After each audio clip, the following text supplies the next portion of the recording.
Alors quand on regarde les éléments fondamentaux du marché de l'ancien, nous sommes sur un coût relatif au deuxième trimestre 2019, 5,1 années de revenus. L'année dernière, à la même époque, nous étions à 5 années. Nous sommes sur des coûts relatifs qui sont plus faibles dans l'ancien que dans le neuf.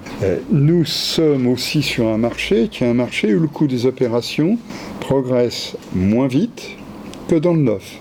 Plus 2,2% d'augmentation des coûts des opérations réalisées au premier semestre en glissement annuel, en légère augmentation par rapport à 2018, certes.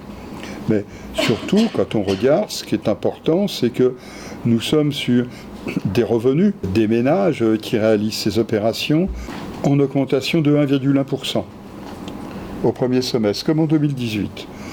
Bon, donc nous sommes certes sur des revenus qui progressent moins vite que les coûts des opérations réalisées, 2 fois moins vite, mais le différentiel, l'écart relatif est moindre dans l'ancien que dans le neuf.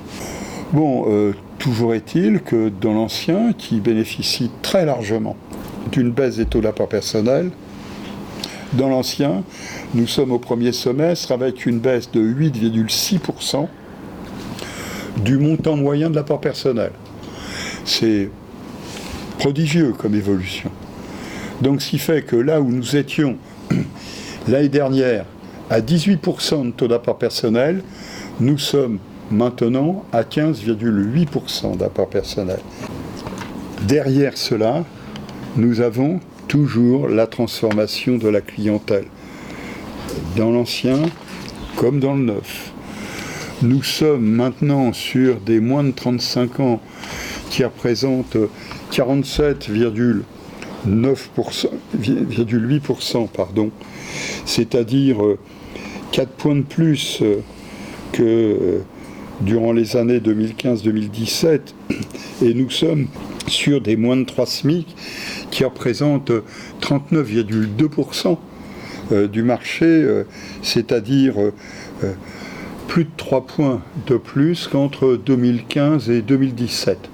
Donc là, nous avons bien, encore une fois, cette illustration d'un marché qui a connu une formidable transformation. Qui fait que quand on regarde la structure que l'on connaît en 2019, elle ressemble à celle que l'on avait en 2010-2011. Que ce soit la structure par tranche d'âge, que ce soit la structure par tranche de revenus. Sauf que la structure d'aujourd'hui, elle est ainsi faite parce que nous avons une formidable transformation de l'offre bancaire. Je vous rappelle, simplement comme ça, en 2018, on ne va pas prendre le début de l'année 2019, bien que ça pourrait être intéressant simplement pour montrer l'écart qui existe entre les discours et les réalités.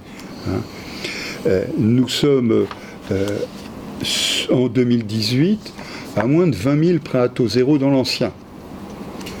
Souvenons-nous qu'en 2011, nous étions à 260 000. Donc cela signifie que si nous retrouvons aujourd'hui une structure de marché qui permet à des ménages jeunes modestes de réaliser leurs projets, donc de constituer un patrimoine, puisqu'on sait que les inégalités passent aussi fortement par les inégalités patrimoniales. Donc si on permet à ces ménages de reconstituer un patrimoine, c'est pas avec des soutiens publics. Il y a, premier trimestre de l'année 2019, il y a eu 3500 prêts à taux zéro dans l'ancien. Il n'y a plus d'aide personnelle à accession à la propriété. Donc s'il n'y avait pas eu un développement d'une offre bancaire alternative permettant à ces ménages jeunes, modestes, sans apport personnel, de réaliser leur projet de primo-accession, ils seraient restés sur le bord de la route.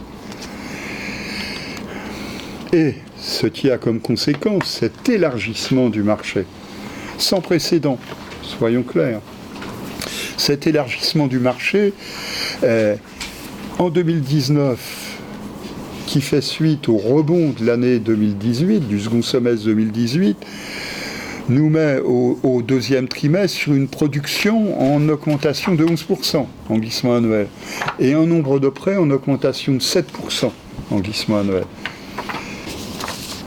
Bon, toujours est-il que derrière ces chiffres qui sont des chiffres bien intéressants, qui font quand même plaisir quand on regarde le dynamisme du marché qui est derrière. Nous sommes sur une demande dont la capacité, la solvabilité se dégrade, s'est dégradée, continue à se dégrader.